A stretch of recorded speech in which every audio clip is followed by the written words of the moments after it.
এখানে শেয়ার করার সুযোগ করে দেওয়ার জন্য। আমি ঘড়িতে দেখছি এখন বাজে 12টা 42, তার মানে আমার হিসেব অনুযায়ী বোধহয় 10-15 মিনিট বললে কমফোর্টেবল হবে, কারণ একটা থেকে লাঞ্চ ব্রেক আছে। তো আমি প্রথমে উল্লেখ করতে চাই ডক্টর বিশ্বাসের কথা, যিনি বারবার আমাকে ইমেল করে কন্ট্যাক্ট করেছেন।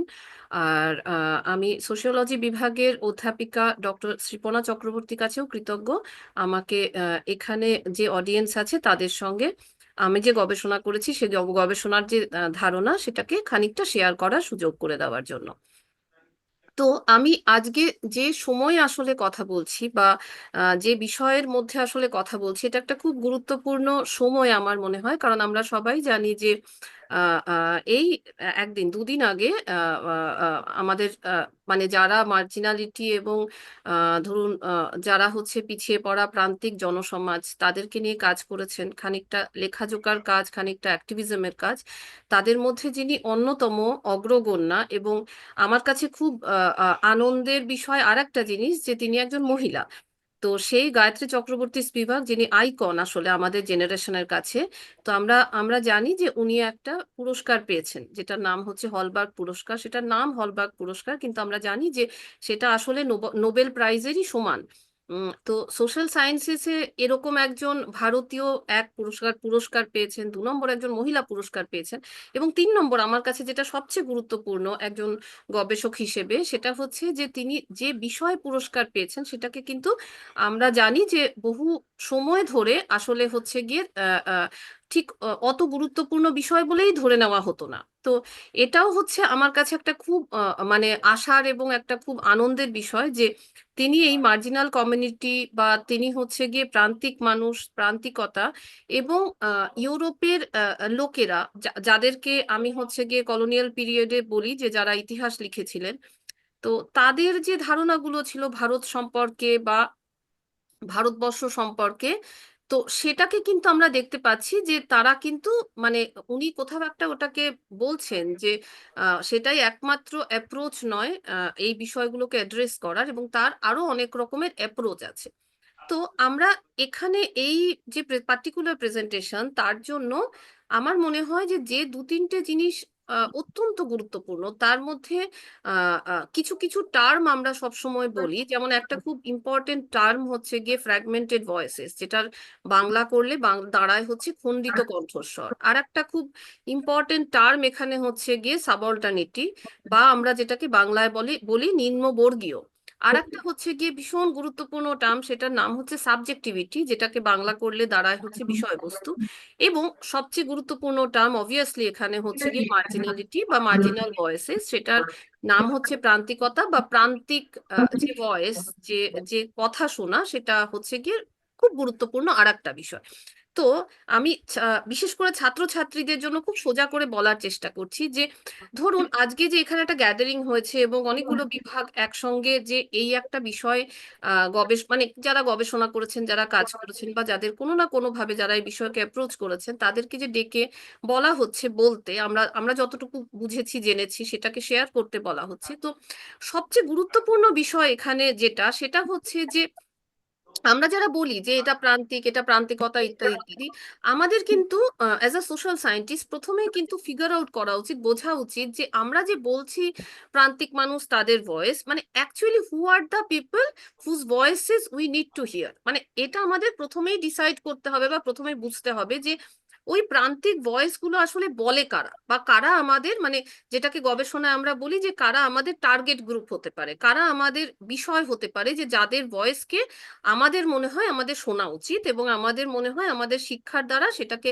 বিশ্লেষণ করে সেটাকে থিওরাইজ করা উচিত, বা একটা তাত্ত্বিক দিক থেকে সেটাকে বিশ্লেষণ করা উচিত। এটা হচ্ছে 1 নম্বর। 2 নম্বর, এই মার্জিনালিটি বা প্রান্তিকতা বা মার্জিনাল পিপল, মার্জিনাল ভয়েসেস, এই সবগুলো যদি আমরা ভাবি যে আমরা কোথা থেকে শুনলাম, কবে থেকে শুনলাম, তো আমাদের যে যে নামগুলো আমাদের সামনে উঠে আসে, ধরুন গ্রামসির নাম, স্পিভাকের নাম, যার কথা আমি মেনশন করলাম, এবং অন্যান্য যারা সাবঅল্টার্ন হিস্টোরিয়ান আছেন তাদের নাম, বা সোশ্যাল সায়েন্টিস্ট আছেন তাদের নাম, কেউ ইংরেজি থেকে তাদের নিয়ে কাজ করেছেন, কেউ সোশিওলজি থেকে কাজ করেছেন, কেউ পলিটিক্যাল সায়েন্স থেকে কাজ করেছেন, তো কেউ আমার মতো যিনি হিস্ট্রি পড়েছেন বা ট্রেন্ড অ্যাজ আ হিস্টোরিয়ান তার পার্সপেক্টিভ থেকে কাজ করেছেন। কিন্তু আমরা যদি তাত্ত্বিক দিক থেকে এই জিনিসগুলোকে দেখার বা বোঝার চেষ্টা করি, সবচেয়ে বড় সমস্যা যেটা আমার মনে হয়, আমি যখন প্রথম গবেষণা শুরু করেছিলাম, যে আমাদের প্রথমবার কিন্তু আমরা এই জিনিসগুলো যদি পড়ি, ধরুন না, যেমন গ্রামসি পড়ি বা স্পিভাক পড়ি, স্পিভাকের যেটা সবচেয়ে বিখ্যাত কাজ, যে সাবলটানরা কি কথা বলতে পারে, নিম্নবর্গীয় কি কথা বলতে পারে, তাদের কি সত্যি ভয়েস আছে, সেই বইটা যদি আমরা পড়ার চেষ্টা করি, সেটা ইংরেজিতে লেখা একটা বই, বা গ্রামসির কাজ যদি আমরা পড়ার চেষ্টা করি, যারা প্রথম এই বিষয়ে আলোকপাত করেছেন বা যাদেরকে দিকপাল বলা যায়, সবচেয়ে বড় সমস্যা হচ্ছে কিন্তু যে আমাদের প্রথমে একটা মনে হয় যেগুলো ভীষণ কঠিন একটা ব্যাপার, যেটা সাধারণ মানুষ, আমাদের মতো যারা সাধারণ গবেষক বা সাধারণ ছাত্রছাত্রী, তাদের পক্ষে বোঝার জন্য একটু মুশকিল। তো আমার সেজন্য মনে হয় যে প্রথমে যদি আমরা ভাবি যে আমাদের আশেপাশে কোন কোন কমিউনিটি আছে, যে যাদের ভয়েস আমাদের শোনা উচিত, সেটা কিন্তু গবেষণার ক্ষেত্রে একটা খুব গুরুত্বপূর্ণ বিষয় বা গুরুত্বপূর্ণ ইস্যু হতে পারে। এখন দ্বিতীয় প্রশ্ন যেটা আমি সবাইকে ভাবাতে চাই, সেটা হচ্ছে যে প্রান্তিকতা কত রকমের হতে পারে। হ্যাঁ, তো আমরা যেমন জানি যে প্রান্তিকতা বা প্রান্তিক মানুষ কারা, তার একটা অফিসিয়াল ডেফিনেশন আছে, কারণ রাষ্ট্র বা সমাজ আমাদেরকে একটু অফিসিয়ালি বলে দেওয়ার চেষ্টা করেছে পোস্ট কলোনিয়াল পিরিয়ডে। পোস্ট কলোনিয়াল পিরিয়ডে মানে যবে স্বাধীনতা হচ্ছে 1947-এ, তার পরের সময়টা। কিন্তু আমি আজকে যে বলবো, সেই আজকে বলাটার আমি মোটামুটি এই 3 মিনিট 4 মিনিট করে বা 5 মিনিট করে আমি হচ্ছে তিনটে ফ্রেমে বলবো, যাতে এখানে যারা উপস্থিত আছেন তারা যাতে সবাই বুঝতে পারেন যে আমি আসলে কি বলতে চাইছি। আমি বলবো হচ্ছে যে কলোনিয়াল পিরিয়ডে আসলে তারা প্রান্তিক মানুষ বা প্রান্তিকতাকে ব্রিটিশ সরকাররা বা ব্রিটিশ সরকারের অধীনে যারা কাজ করতেন তারা ব্যাপারটাকে কিভাবে দেখতেন, বা তাদেরকে কিভাবে অ্যাড্রেস করছেন, বা তাদের ভয়েসকে আদৌ শোনার চেষ্টা করতেন নাকি চেষ্টা করতেন না। এটা হচ্ছে 1 নম্বর। 2 নম্বর আমি যেটা বলার চেষ্টা করব সেটা হচ্ছে যখন আমাদের ভারতবর্ষ স্বাধীন হলো, এবং যে সময়টায় হচ্ছে গিয়ে মানে যেটাকে আমরা বলি হচ্ছে ডিকলোনাইজেশন প্রসেস, একটা হচ্ছে উপনিবেশবাদকে চ্যালেঞ্জ করে একটা নতুন ধরনের মানে কি বলবো স্ট্রাকচার দিয়ে আমাদের সোসাইটি, আমাদের সবকিছুকে ডিফাইন করার বা বিশ্লেষণ করার চেষ্টা করা হলো। সেই সময় প্রান্তিকতা ব্যাপারটা কেমন হলো, বা সেটার কি চেঞ্জ হলো বা কি পরিবর্তন হলো, এবং সেটাকে কি করে আমাদের যে নেশন স্টেট ভারতবর্ষ সেটাকে ডিফাইন করলো, সেটাকে বিশ্লেষণ করলো। এটা হচ্ছে আমি 2 নম্বর বলবো। আর 3 নম্বর যেটা বলবো সেটা হচ্ছে আমার গবেষণার মধ্যে প্রান্তিকতা বা প্রান্তিক মানুষ বা তাদের ভয়েস কি করে গুরুত্বপূর্ণ হয়ে উঠেছে, বা কি করে আমি গুরুত্বপূর্ণ করে তোলার চেষ্টা করেছি। এবং এই প্রথম প্রশ্ন যেটা আমি আপনাদেরকে ভাবতে বললাম, যে এখানে প্রান্তিক মানুষ কারা আপনাদের সামনে, বা প্রান্তিক মানুষ কাদেরকে নিয়ে আমরা কথা বলতে পারি, তো এই জিনিসগুলো আমি যখন আমাকে প্রশ্ন জিজ্ঞেস করেছিলাম, যে আমি সেগুলোর উত্তর কিভাবে খোঁজার চেষ্টা করেছিলাম। সুতরাং এই তিনটে ফ্রেমওয়ার্ককে নিয়ে আমি আজকে বলবো। 5 মিনিট 5 মিনিট 5 মিনিট মানে মোট 15 মিনিট সময়, ঠিক আছে? তো আমরা কলোনিয়াল পিরিয়ডে যখন আমরা কলোনিয়াল পিরিয়ডের কথা যখন বলি, এবং আমরা মাঝে মাঝে বলি যে কলোনিয়াল হিস্ট্রি, কলোনিয়াল হিস্টোরিওগ্রাফার, এরকম অনেক অনেক কথা আমরা বলি, তার মধ্যে অনেক রকম টার্ম কিন্তু, মানে এখানে যারা আছেন তারা অন্তত ক্লাস 12 অব্দি, যারা সোশ্যাল সায়েন্স পড়েছেন, সোশ্যাল সায়েন্সের যে কোনো সাবজেক্ট পড়েছেন, মানে হিউম্যানিটিস বা আর্টসের যে কোনো সাবজেক্ট পড়েছেন, তারা মেবি ক্লাস 12 বা ক্লাস 10 অব্দি অন্তত তারা ইতিহাস পড়েছেন। তো আমরা যারা কলোনিয়াল, মানে আমরা ভাবি যে জেমস মিল এইটা লিখেছে, তারপরে আমরা জানি যে মানে এরকম অনেক অনেক নামগুলো শুনি, যে যারা হচ্ছে যেমন মানে কাজ করেছেন ভারতবর্ষের উপরে। তো কলোনিয়াল হিস্টোরিওগ্রাফারদের সম্পর্কে অধিকাংশ ক্ষেত্রে মানুষ যেটা জানেন না, যে কলোনিয়াল সময়ে যারা ইতিহাস লিখেছেন তারা কিন্তু কেউ হিস্টোরিয়ান ছিলেন না। অনেকে অ্যানথ্রোপোলজিস্ট ছিলেন, যারা নৃতত্ত্ববিদ্যা নিয়ে তাদের খানিকটা এক্সপার্টাইজ ছিল, তারা কিন্তু কেউ হিস্টোরিয়ান ছিলেন না, পলিটিক্যাল সায়েন্টিস্ট ছিলেন না, সোশিওলজিস্ট ছিলেন না, অ্যানথ্রোপোলজিস্ট কেউ কেউ ছিলেন। সুতরাং যারা এই ইতিহাসগুলো লিখতেন, বা যাদের দৃষ্টিতে পরবর্তীকালে ভারতীয় লোকেরাও আসলে কলোনিয়াল সময়ের ইতিহাস লিখেছে, তারা কারা ছিল? তারা ছিল প্রত্যেকে আইএএস পরীক্ষায় পাশ করা, তারা প্রত্যেকে ছিল সিভিল সার্ভেন্ট, এবং তারা একটু একটু ভারতীয় ভাষা জানতেন, ভারতের কোনো কোনো অঞ্চল সম্পর্কে তাদের জ্ঞান ছিল, এবং তাদের একটু একটু ধারণা ছিল, এবং তারা সেটাই খুব সুন্দর করে প্রাঞ্জলভাবে লিখেছেন। কিন্তু সমস্যা যেটা ছিল, যে পরবর্তীকালে কিন্তু ধরে নেওয়া হলো যে ভারতবর্ষ আসলে ওটাই, মানে যেভাবে ব্রিটিশরা দেখেছে সেটাই আসলে ভারতবর্ষ, যেটা একদম ভিন্ন। আমরা যারা ছোট ছিলাম আমরা সবাই একটা রচনা লিখতাম ভারতবর্ষ সম্পর্কে, সেটা বলা হতো বৈচিত্র্যের মধ্যে ঐক্য বা ইউনিটি ইন ডাইভার্সিটি। ওকে, তো সেখানে ওই ভারতবর্ষের যে বৈচিত্র্য সেটা কিন্তু এদের লেখায় ছিল না। এবং এরা এরা কি ধরনের টার্ম ব্যবহার করেছে, এরা কিছু কিছু লোককে বলছে স্যাভেজ, স্যাভেজ মানে আদিম। ধরুন এরা খ্রিস্টান মিশনারিদের বিভিন্ন জায়গায় পাঠিয়েছে, কারণ খ্রিস্টান মিশনারিদেরকে দিয়ে এরা কনভার্ট করার চেষ্টা করতো এবং শিক্ষিত করার চেষ্টা করতো, এবং সেটাকে ওরা টার্ম করেছে হোয়াইট ম্যানস বার্ডেন, মানে শ্বেতাঙ্গ মানুষদের কর্তব্য হচ্ছে এই আদিম যারা তাদেরকে মানুষ করা। হ্যাঁ, এবং সেটার জন্য তারা সবচেয়ে বেশি যেটাকে ব্যবহার করতো যাতে ওরা ওদের সম্পদ লুণ্ঠন করতে পারে, বা ওরা হচ্ছে কি ওদের প্রয়োজনীয় যে অর্থ সেটাকে নিজেদের দেশে পাঠিয়ে দিতে পারে, তার জন্য ওরা যেটাকে সবচেয়ে বেশি মানে একটা ওদের উইপন হিসেবে, একটা অস্ত্র হিসেবে ব্যবহার করতো, সেটা হচ্ছে খ্রিস্টান মিশনারিরা। খ্রিস্টান মিশনারিদের ওরা পাহাড়ে পাঠাতো বা অন্যান্য অনুন্নত জায়গায় পাঠাতো ওষুধ দিয়ে। কারণ সেই সময় মানে কলোনিয়াল পিরিয়ডে মহামারী অনেক রকম হতো, কলেরার কথা আগের বক্তা বলছিলেন, এরকম বহু মহামারী হতো, এবং ওদের কাছে কোনো মেডিসিন ছিল না, এক্সেপ্ট ইন্ডিজেনাস নলেজ, ওদের কাছে কোনো নলেজ ছিল না। তো যারা হচ্ছে গিয়ে এই ধরনের যে ব্রিটিশরা যে পলিসি নিত, এইগুলোকে যারা এগ্রি করতো না তাদেরকে কিন্তু ধরুন ব্রিটিশরা বলতো যে এরা হচ্ছে কি ক্রিমিনাল ট্রাইব, এরা হচ্ছে হেড হান্টার। আর তাতে কি করতো, এরা যাতে এখানে বেরিয়ে আসতে না পারে, মানে সাধারণ মানুষের সঙ্গে মিশতে না পারে, বা সাধারণ মানুষ যাতে তাদের ভেতরে ঢুকতে না পারে, কলোনিয়াল পিরিয়ডে কি করতো ব্রিটিশরা এদেরকে পার্শিয়ালি বা টোটালি এক্সক্লুডেড এরিয়া করে, মানে এরকম দাগ টেনে দিত যে এর ভেতরেও কেউ যাবে না, এর বাইরেও কেউ আসবে না।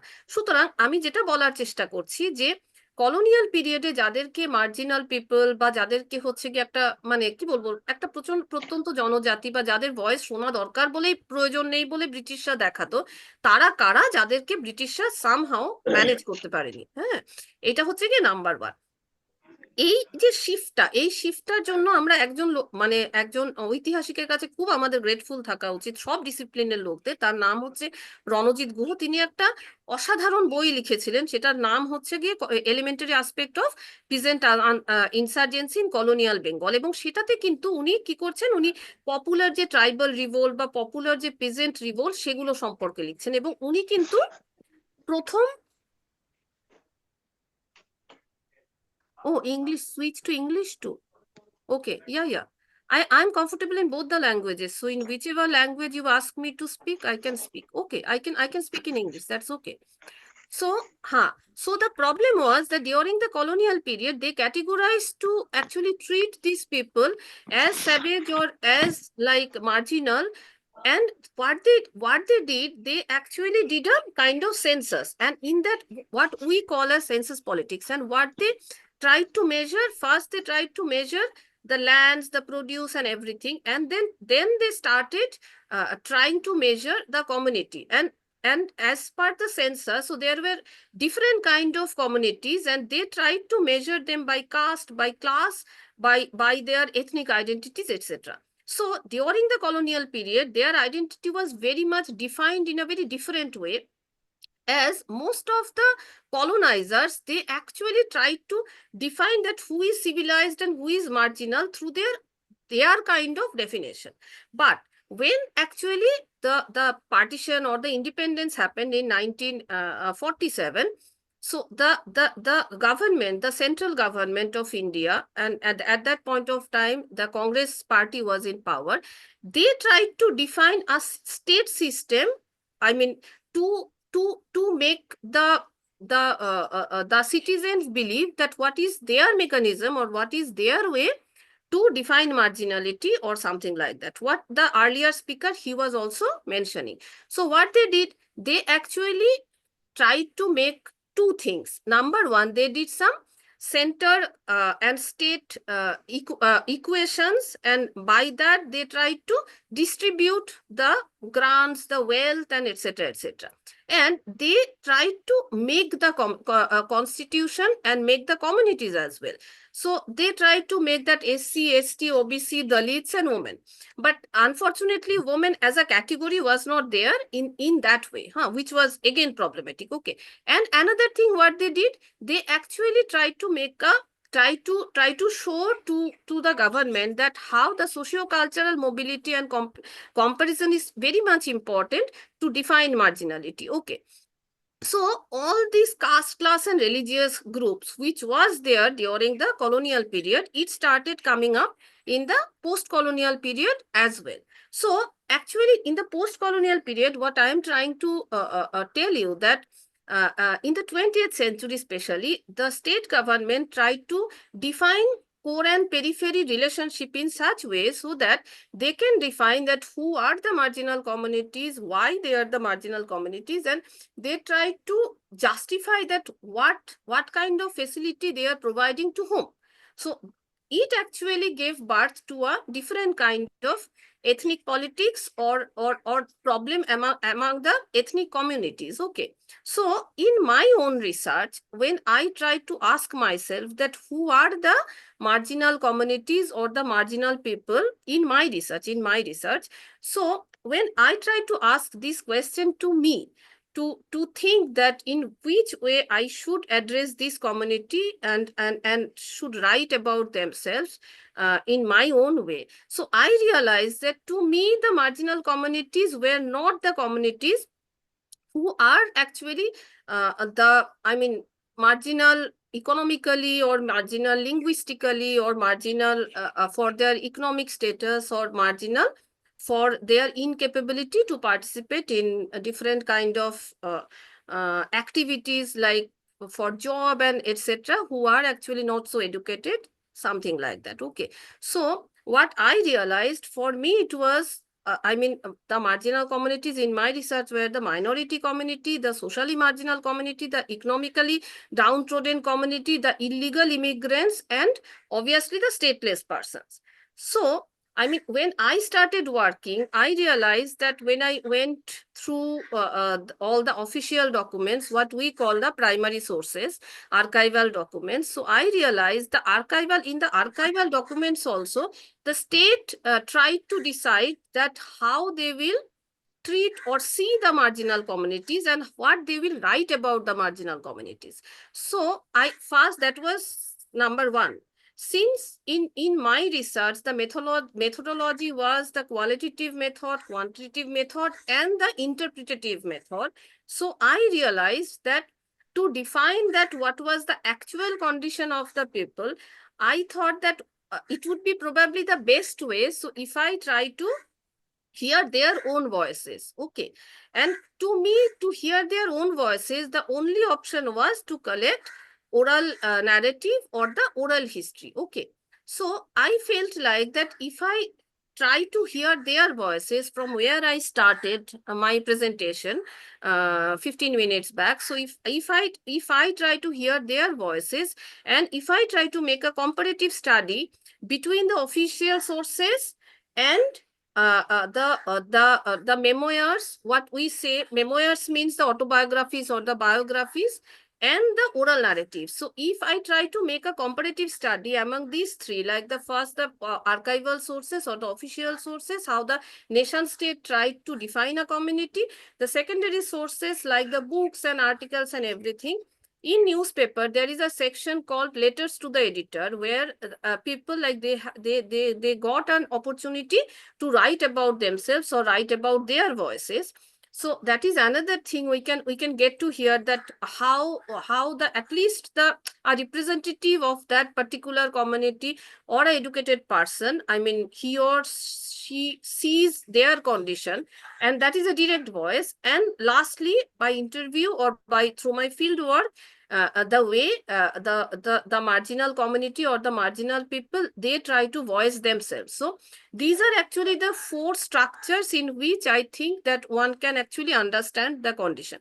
But another layer was there which actually evolved in the last decade, as we get to know about lots of Dalit writers and who try to write their own accounts and in their own language. This own language thing is very important. Like the way, like if my mother tongue is Bangla and if I'm not that educated, so if I ask someone to translate my voice, so it is obvious that the essence of my voice or the essence of my protest or the essence of my expectation will not get reflected like the way if I write it. Okay. So this vernacular medium or these indigenous languages are very important to understand the voices of the marginal community, and in which obviously refugees were another category, tribals were another category, or like the stateless persons who actually who are surviving as non-citizens or stateless persons here in Arunachal Pradesh, in Assam, or in Bangladesh, in CHT, the tribals in Bangladesh, so or the Biharis in Bangladesh, in Dhaka and other Bihari refugee camps in Bangladesh. So that is another thing. So if I try to categorize all these things as a social scientist, so next question should be that how we should define these marginal communities and their voices. Okay, so what is my argument is that, yeah, oh, it's already one. So what is my argument is that what I argue is that actually these marginal communities, all these like categories, okay, the who are the illegal immigrants, I mean categorized by the state, the refugees, all other like Dalits, women and other communities, what I argue is that they actually try to accommodate with the state system, with the upper caste, with the upper class people. And when they realize that they cannot be a part of that class, so therefore they decide to probably remain as subalterns, and they decided to become the actors. Okay, as they realized that we thought that the middle class or the upper class people, they will actually raise voice for our thing, but actually they did not care about it. So they realized that we should become the actor and we should voice for ourselves. And it is also so important what the subalterns, I mean, the key argument of the subalterns, that how we should actually try to voice the voiceless people. I mean, who doesn't have any voice, যাদের কোনো voice নেই, যারা নিজেদের কথা বলতে পারে না, যাদের ওই শিক্ষা নেই, যাদের ওই সংস্কৃতি নেই, বা যাদের ওই সামাজিক যে স্টেটাস সেটা নেই। যেমন রিক্সা ইউনিয়নের যারা নেতা হয়, বা অটো ইউনিয়নের যারা নেতা হয়, বা টি গার্ডেনের যারা হচ্ছে নেতা হয়, তারা দেখবেন কেউ লেবারার হয় না বা কেউ রিক্সা চালক হয় না, সেটা কিন্তু একজন শিক্ষিত মধ্যবিত্ত একজন মানুষ হয়। ওকে, so as a social scientist or as a historian, when I tried to understand that how should I theorize my argument through these case studies or through all these oral interviews, so I got a framework from Bakhtins, who actually talk about the concept of polyphony. Polyphony Bangla হচ্ছে বহুস্বর। ওকে, তো বাখতিনের যে argument সেটা কি, সেটা হচ্ছে গিয়ে সব রকমের ভয়েসকে আমরা যদি একসঙ্গে করি, কারণ যে ভয়েসলেস, যে সুন্দর করে গুছিয়ে কথা বলতে জানে না, মানে আমি যেমন সুন্দর করে গুছিয়ে কথা বলছি, কারণ আমার মনে হচ্ছে আমার 20 মিনিটে এটা বলে ফেলতে হবে সুন্দর করে গুছিয়ে, তো যে এভাবে কথা বলতে জানে না, তাদের ক্ষেত্রে আমরা এরকম স্যাম্পল নিতে পারি, মানে আমরা 17 জন 20 জনের যে বক্তব্য সেটাকে নিতে পারি, নিয়ে এই বহুস্বরটাকে আমরা একটা সিঙ্গেল স্বর করে তুলতে পারি। তাহলে কিন্তু দ্যাট উইল বি, মানে বাংলাদেশে এখন একটা এরকম হয়, আপনারা সবাই জানেন যে বাংলাদেশে যে মুক্তিযুদ্ধ হয়েছিল সেখানে পাকিস্তান আর্মি অনেক বাঙালি মহিলাকে রেপ করেছিল, হ্যাঁ, মানে দিনের পর দিন ধর্ষণ করেছিল, তাদের অনেকের সন্তান জন্ম হয়েছিল যাদেরকে পরবর্তীকালে যুদ্ধ শিশু বলা হয়।